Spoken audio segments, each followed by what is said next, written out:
Bon, alors, étant donné qu'en ce moment, je suis un peu en galère pour être focus sur quelque chose, je vais un peu justement te donner mes conseils pour que tu puisses, toi, par la suite, essayer de mettre ça en place et voir si justement ça t'arrive ou si ça peut t'arriver.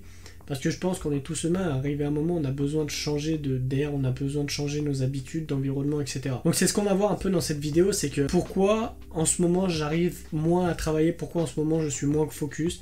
Je vais t'expliquer un peu mes résultats, je vais t'expliquer mes symptômes et je vais te donner des conseils. Et si jamais ça t'arrive, tu pourras essayer de mettre ça en place et tu verras toi par la suite si ça change quelque chose justement dans ton travail, si t'arrives à être beaucoup plus focus qu'auparavant. Donc déjà les symptômes, c'est la frustration. Quand tu te mets devant ton PC, t'es frustré parce que t'as envie de te barrer, t'as envie d'aller ailleurs, t'as pas envie d'être devant ton PC. Sauf qu'il faut que tu sois devant ton PC parce que si tu le fais pas, déjà personne le fera. Mais après, je pense pas que la question ce soit vraiment d'être devant son PC, mais c'est plus d'être devant son PC à l'endroit où t'es, à l'endroit où t'as l'habitude d'être. Et c'est plus ça qui personnellement me pose problème, c'est que j'aime énormément bouger, j'adore être partout en fait, tout simplement, et d'être trop longtemps à un endroit pendant qu'il fait beau ou des trucs comme ça, être enfermé si tu veux dans une pièce, bah ça me fait chier. Et j'ai ce putain de besoin de repartir, j'ai ce putain de besoin de changer d'environnement. Donc qu'est-ce qui se passe? Bah tu penses où est-ce que tu peux travailler, tu penses dans quel endroit tu peux être ou qu'est-ce que tu peux faire, mais tu penses moins à ce que tu dois faire, tu penses moins à travailler, et c'est là où ça devient compliqué justement pour ta productivité. Parce que ta productivité, c'est sûr qu'elle en prend un coup. T'es beaucoup moins focus sur ton travail, donc forcément t'es beaucoup moins productif, tu te remets en question sur un tas de trucs et c'est là où ça devient compliqué par la suite. Je pense que tu l'auras compris. Mais d'un côté c'est bien que ça arrive justement parce que ça te permet de te remettre en question, ça te permet de voir qu'est-ce qui va pas justement, de voir si tu fais les choses bien, si tu peux pas changer quelque chose. Et dans beaucoup de cas, sur ton contenu, eh ben, y a des choses qui vont changer, que ça ait de la petite subtilité ou complètement un gros truc. Et tu vas prendre des décisions justement qui par la suite te feront évoluer. Comme moi par exemple, la décision que j'ai prise c'est en plus de faire une vidéo par jour, c'est de faire un podcast par jour. Donc je te mettrai le lien dans la description si jamais tu veux accéder au podcast. Et en plus de ça, je vais aussi balancer un post sur Instagram par jour. Donc si tu veux rejoindre Instagram, c'est pareil, je te mettrai le lien dans la description. Et c'est des choses justement que tu es capable de faire parce que personnellement j'ai le temps nécessaire pour y faire, mais pas tout le monde est capable de faire ça, pas tout le monde est capable d'être vraiment focus à fond sur quelque chose. Et justement, le fait que j'arrive plus à être focus sur quelque chose et de me rajouter des tâches comme ça, c'est là où en fait, bah, tu finis par, on va dire, t'enfermer dans toi-même et tu finis tout simplement par exploser parce que t'arrives pas à comprendre comment tu peux faire autant de choses simplement alors que tu n'es plus focus. Et c'est là où viennent les solutions. Donc dans un premier temps, quand ça m'arrive, quand je suis devant mon ordi et j'arrive pas à être focus sur quelque chose, qu'il y a trop de trucs dans ma tête qui se baladent, qui plein de trucs comme ça, je respire 5 minutes, je ferme mon ordi, je le prends et je me barre. Je vais ailleurs, je vais dans un café, je vais dans un McDo, je vais dans un autre endroit que, si tu veux, j'ai l'habitude d'être. Je vais à un autre endroit que dans ma chambre, je vais à un autre endroit de là où j'ai l'habitude justement de travailler. Et donc ça fait peut-être 3-4 jours que je suis comme ça, que d'habitude le matin je me lève peut-être vers 7h, 7h30, je commence à travailler vers 8h, 8h30 jusqu'à midi et je suis dans ma chambre en train d'être sur mon ordi.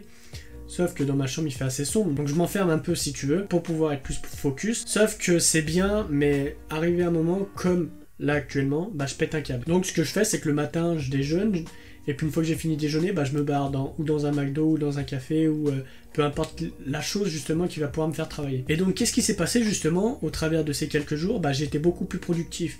J'ai pu être beaucoup plus productif, j'ai pu, comme je te l'ai dit, j'ai pu sortir plus de vidéos, j'ai pu sortir plus de podcasts, j'ai pu même commencer à faire des posts Instagram. Sauf que c'est pas des simples photos que je prends, c'est des morceaux de podcast auquel je mets un audiogramme et puis auquel par la suite je mets des sous-titres. Mais tout ça c'est fait à la main, c'est pas fait automatiquement. Donc t'es beaucoup plus productif comme je te l'ai déjà dit parce que justement t'es vénère, parce que ça te fait chier de pas pouvoir être focus et donc bah tu mets encore plus d'énergie dans le fait d'être focus et une fois que ton cerveau, et une fois que t'as changé d'environnement bien sûr, et une fois que ton cerveau est vraiment dans le truc, je peux t'assurer que tu peux au moins doubler le temps de travail que tu avais au départ.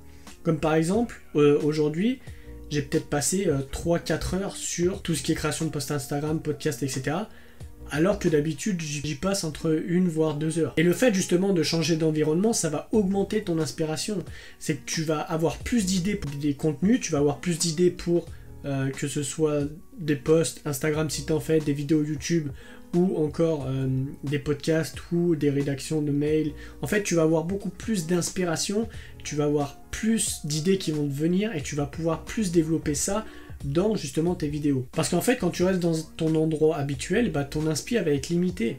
Elle va être limitée par exemple à ta chambre, elle va être limitée à plein de choses comme ça. Alors que quand tu vas dans un café, tu vas dans un McDo ou une connerie comme ça, eh ben, ça va pas être l'environnement que tu auras l'habitude d'être. Donc forcément, eh ben, ton esprit sera beaucoup plus ouvert et il aura moins l'habitude de son environnement habituel, si tu veux. Et donc c'est là où des idées vont émerger. C'est des fois même pendant que je monte une vidéo ou que je monte un podcast ou que je crée du contenu, eh ben, j'ai des idées qui me viennent tout simplement lorsque j'écoute une vidéo des fois. Ou même quand je monte une vidéo personnelle, et ben j'ai des idées qui viennent, du coup bah je les marque. Mais ça tu peux pas y avoir quand tu es tout le temps chez toi, tu peux pas y avoir quand tu es toujours au même endroit, ça t'arrive mais beaucoup moins si tu veux. Et puis après tu as cette remise en question, donc qu'est-ce que tu peux faire, pourquoi t'as pas autant de résultats que tu devrais avoir, pourquoi il y a des personnes qui se sont lancées en même temps que toi et qui ont beaucoup plus de résultats alors qu'ils ont publié moins de vidéos. T'as énormément de choses qui reviennent en question comme ça, donc tu commences à te réinterroger sur ton contenu, tu commences à te réinterroger sur les choses que tu fais, est-ce que c'est nécessaire, et tout un tas de trucs comme ça. C'est pour ça que je suis plus dans, si tu veux, le fait de transmettre actuellement, parce que déjà que je mets un podcast par jour et un post par jour, et une vidéo par jour, et j'ai plus vraiment le temps, enfin c'est plus ma priorité si tu veux de faire des vidéos de dingue. Donc j'essaie de me limiter au minimum pour que tu puisses déjà avoir et comprendre le message que je te fais passer, et que justement ça me prenne pas trop ou pas énormément de temps. Et généralement ces contenus-là, auxquels tu remets en question et que tu refais des trucs comme ça, et bah tu vas avoir de nouveaux formats qui vont venir dans ta tête, ce qui vont et que tu vas essayer, qui va certainement marcher ou peut-être qui va pas marcher. Et ces nouveaux formats que tu vas essayer, par la suite c'est là où tu vas comprendre que justement ok bah je vais essayer ça, je vais essayer ça, je vais essayer ça, et puis sur plusieurs choses que tu vas essayer, il y a forcément une chose qui va marcher. Mais tu n'aurais pas pu justement essayer et tu n'aurais pas pu mettre ça en place si tu ne t'étais pas remis en question et si tu n'avais pas eu cette frustration derrière. Donc en fait, le fait d'être frustré, ça t'apporte que du plus. Le fait de ne pas avoir autant de concentration que tu veux avoir, de ne plus être focus, ça va t'apporter au maximum du plus. Il faut pas le voir, ok, au début, quand tu es sur le moment là, ça te fait chier, tu te dis putain mais il faut que je fasse ça et j'arrive pas à le faire. Mais ça sert à rien de forcer. Quand tu n'arrives pas à faire quelque chose, quand tu n'arrives pas à être concentré, c'est qu'il y a une raison derrière.